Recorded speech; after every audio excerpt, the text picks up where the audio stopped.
Hey guys, you can't really see me, but today we're gonna be making this.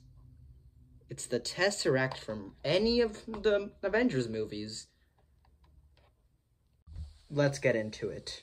So before we begin, you might be realizing that I'm making a lot of Infinity Stones because I already have my Loki Scepter, which I haven't put in a video yet, sadly, because I had already made this before I created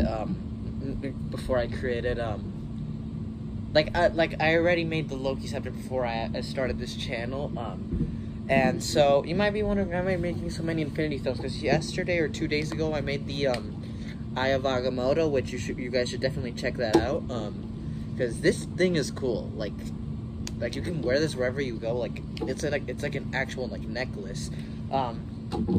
So why am I making so many Infinity Stones? Is because I think I'm gonna make an Infinity Gauntlet at the end of all these stones.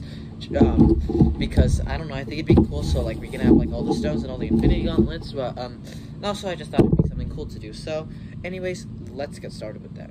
Okay, so first what I got was this clear plastic I found, and you can most of these you can get from unused picture frames, really big ones, because I found this or you can because I found this in my basement after a picture that we sold, and we kept this transparent plastic. However, I don't know how I'll be able to cut this out because this is pretty solid. And I know most people like to use what are they called? The display cubes for softballs or something. So you could use any normal clear plastic that you get from Christmas ornaments, the packages they're contained in. But yeah, any type of clear plastic.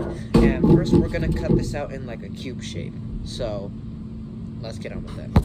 Okay, so I completely forgot to record this part, but what I did here, you can barely see it, but with the pen Sharpie, since it's so thin, I just drew out how a cube would look like if you make a craft of it.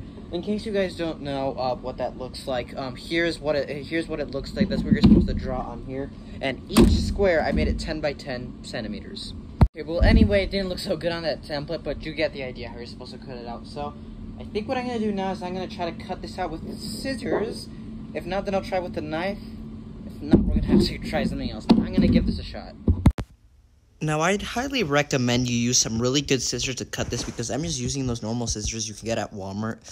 Since this plastic was actually pretty solid, this was kind of tough to cut out. And also, the type of plastic was really solid, so I would probably gone for more more bendy type of plastic. But, I mean, this still ended up working out, though.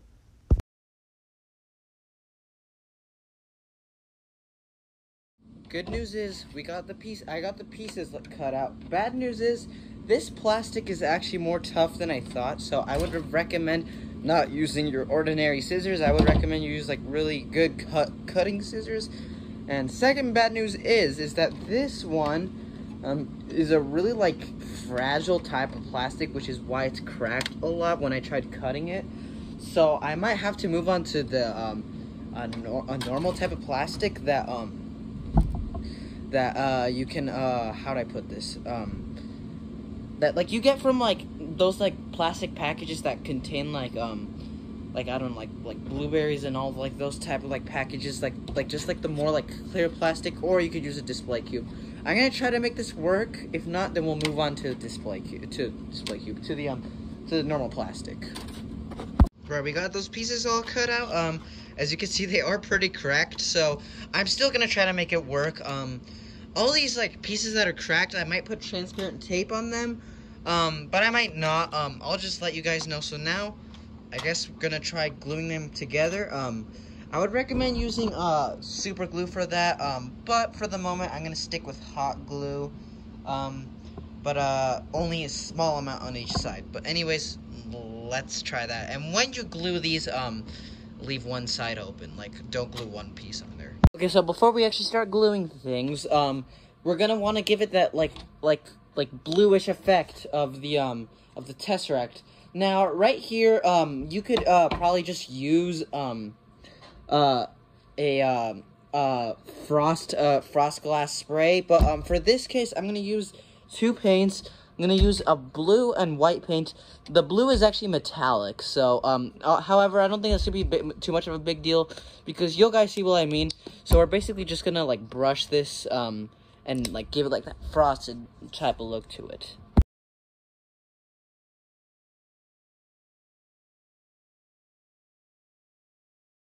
Piece should look something like this first. I'm actually gonna really quickly just like make it more transparent. Make sure it's not like too colored, because if it is like, if it is like, you should at least be able to see the light through it. If you can, then that's good, because if you can't, then you won't be able to give it the bluish effect to it. And yeah, just do this to the rest of the pieces. Make sure that when you're painting, I used a light to see if I can still be able to see through the paint. But when you're painting, make sure you do like streaks across, because if the paint groups up too much, then it will block off the light and it won't look too good. So it should look like really smooth and frosted at the end. Yeah, just make sure you spread the paint evenly around, but it still has to be clear enough for light to shine through. And now basically do the same thing you did to all those tiles, squares or whatever you want to call them, with the blue paint.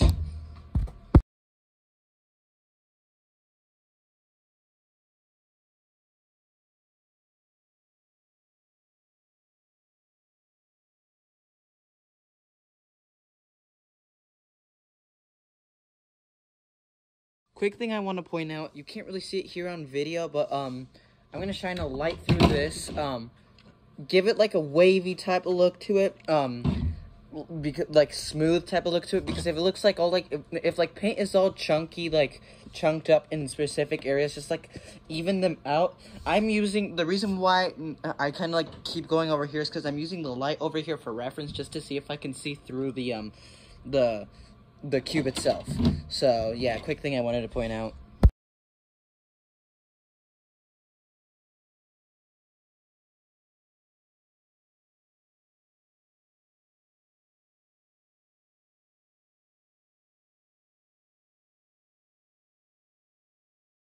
Now that we got all those pieces dry and nice, now they should look really like frosted. If they do actually break, you could just put them back together with hot glue, because since it's clear, it doesn't really show. Yeah, because like this one I snapped on accident. So just be careful, because these pieces are pretty like fragile. But just a little bit of hot glue will fix it. So now we gotta start gluing it together. Yeah, let's do this. So how I think I'm going to glue it together, so first of all, the side that's painted should be facing inside, so the outside should just be the normal plastic part. So like this is where you're going to be holding it. So just basically just glue them all into the shape of a cube, and make sure you leave one piece out. And for this, I'm just going to leave the cracked piece out, because we're going to need to put a light in here. So let's get with that.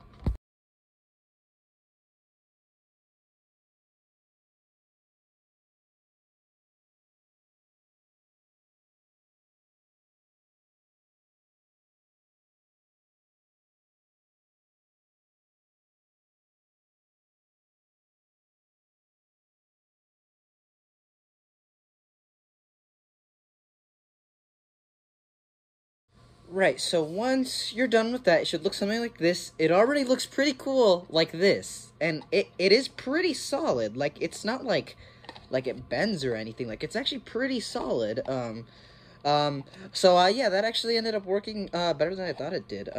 So now what we're gonna do is we're just going to Oh yeah, before, if there's, just remove all the excess hot glue, and if there's like some paint in here that kind of blocks off some, like, just scrape it off a little bit with, like, I don't know, like sandpaper or something, but mine doesn't really have any. It did have one, but I just scraped that off with, my X-Acto knife. So now what we're gonna do is we're gonna add the light. Right, now that I have it all, glued and stuck together, I'm gonna use this light, and some parchment paper, actually, no, this parchment paper, that was the wrong one. So this light, is already a little bit blue, but, since the parchment, well, actually, it doesn't really matter what color this has to be, at least it has to But it has to be white, because if it's not white, then it's probably not gonna look so good. So, you could just like stick a light in there, and it already looks kind of cool. But what I want to do is use these 2 finger lights, which are the same lights I used to make the time stone in the Eye of Agamotto, and then just get some parchment paper and then put them in here. And these are white, by the way, because on the video they look a little bit bluish. And then you have like a cloud thingy here, and then you stick it in here, and then that already looks pretty cool. Now, I did already look back at this, and it looked better when I put this light in here along with the finger lights. Now, the only problem is that when you put this in here, like there's just a circle down here. But I mean, I don't think it's that big of a deal, so I'm just gonna, since this is an old one, I'm gonna get some new fresh batteries and glue this onto the bottom. Okay, so to do that, I got, these, little magnet strips, because, the bottom of this is already a little bit magnetic. And I'm gonna put these magnet strips on the bottom of it and the light there, so you can take it out if you want, and if you like it or if you don't like it, like if you can't decide. And yeah, we'll see how that looks. And then on top, I'm gonna put like this on it. Alright, so obviously we need a latch so we can be able to open and close this thing. So, I think the only logical thing I can use is just a foam flap, and then, make it so that it can, fit in here. So I'm probably just gonna cut this a little bit, shorter than it used to be. So, yeah, I'm gonna do that really quick. Yeah, I couldn't really think of anything else I could use, so you kind of just gotta put it in the right position so it can close and stay closed. I mean, I wanted to use a magnet, but I feel like that would just, like, take away most of the glow, so this was really the only thing I could think of. But, I mean, it still looks good, so yeah, this is mainly, like, just for, like, cosplay and not for playing, so this is, like, for show. Right, so this is what it looks like. It actually looks pretty cool. So yeah, this thing just opens, and I purposely made some cracks right here, so when I close it, I can slightly open those cracks a little bit, not so like, but like not to like break them, just like slightly open them for them to be able to. So then like when it like closes back, if it's nice and snug in there. So now you just fit the light in there, and then you should be done. And yeah, that's basically it. So yeah, now you have your own Tesseract. Looks pretty cool to me. So yeah, guys, that is the Tesseract. I think this thing looks really good. Oh yeah, as you realize, I'm in the dark. You can't really see me, just because it looks really cool in the dark. The one improvement that I think would have probably be good is the latch, because you kind of got to put it in a specific way so it can like stay locked in, and also maybe just the type of plastic I was using, because I feel like it was too fragile. It might as well have just gone for a normal, how to put this, a normal, display cube, like for like a baseball or something. But other than that, I think this looks really good. So, anyway, hope you guys liked it. Please like and subscribe, and I'll see you all in the next one.